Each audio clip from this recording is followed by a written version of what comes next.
So in chapter 5, we talk about production and costs.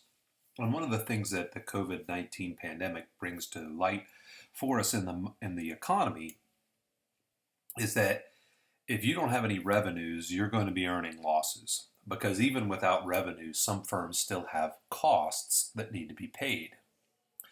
And in March and April and May of 2020, we started to see losses all over the place. Firms who had been making pretty nice profits all of a sudden stopped earning those profits because they had no customers. They weren't allowed to be open.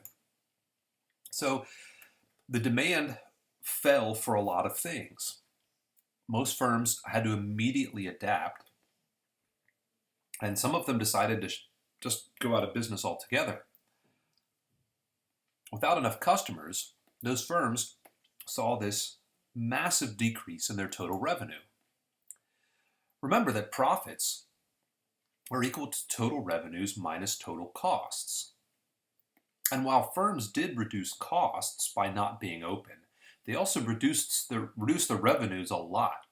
And so if revenues fell more than costs fell, those profits may not be there any longer.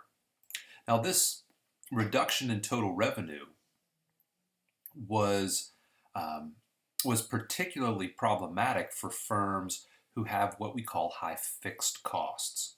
So if you can lay off your workforce, that reduces your costs. But if you still have to pay rent, or if you still have contracts on equipment that you have to pay, then those fixed costs or that overhead might make it nearly impossible for you to stay in business. Because with zero revenue and continued fixed costs, you're going to be losing money, and maybe a lot of it.